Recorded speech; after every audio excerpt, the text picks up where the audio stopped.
kaldı.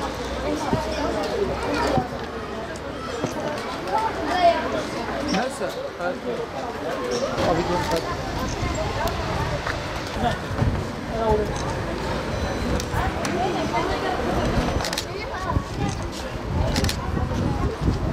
İdeal mağazasına her birisine 115 lira alışveriş yaptım. Tamam mı?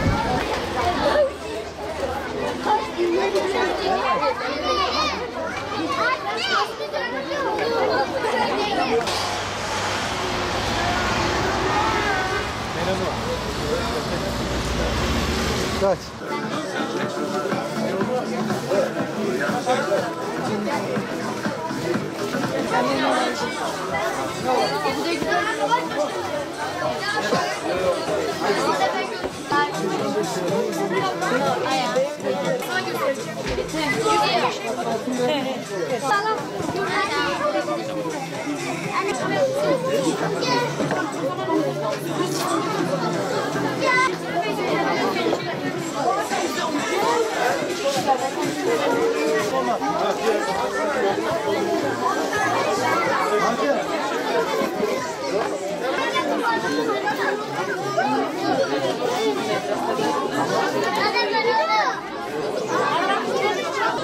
Bugün Kurban Bayramı vesilesiyle dün dahil olmak üzere bugün toplam 2 gün içerisinde 220 tane yetim, muhtaç, bakıma muhtaç olan kardeşlerimizi, çocuklarımızı getirdik.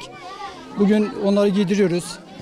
Her bir çocuğa 115 TL'lik yardımlarda, giyim yardımında bulunuyoruz. Bu bayramda istedik ki bunların yüzü gülsün. Onlar gülünce biz gülüyoruz. Onlar gülünce bizim çalışma azmimiz, şevkimiz artıyor. Tabii hedefimiz bunlarla sınırlı değildir. Yaklaşık 750 aile tespitinde bulunduk bugüne kadar. Bunların 80 aileye her ay düzenli olarak aynı ve nakdi yardımlarda bulunuyoruz. İnşallah bu giyim yardımıyla beraber bayramın 3. veya da 2. gününden itibaren biz bunlara bir de kurban eti ulaştırmaya çalışacağız. Yardımlarımız sadece bununla sınırlı değil. Sadece yurt içinde yardım yapmıyoruz.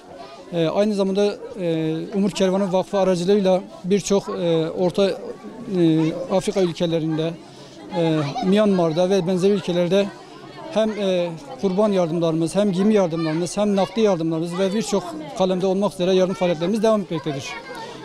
Dediğimiz gibi bugüne kadar 750 ailemiz tespit ettik. Bunlar gerçekten çok mağdur insanlar. Haliyle Muş gerçekten çok fakir bir il. Ekonomisinin düşük olduğu bir il ve böyle illerde de işsizlik çok olur. Geçim derdi çok olur ve biz de bu insanlara bir nebze katkı olmak amacıyla Umur Kervanı Vakfı aracılığıyla bunlara yardım ulaşmaya çalışıyoruz. Bu vesileyle yardım eden kardeşlerimizden, gerçekten sponsor olan kardeşlerimiz çok oldu. Biz bu yardım kampanyasını başlatırken bize bizzat gelip müracaat eden kardeşlerimiz çok oldu. Ben hepsine Umur Kervanı Vakfı adına ayrı ayrı şükranlarımı sunuyorum. Allah kendilerinden razı olsun.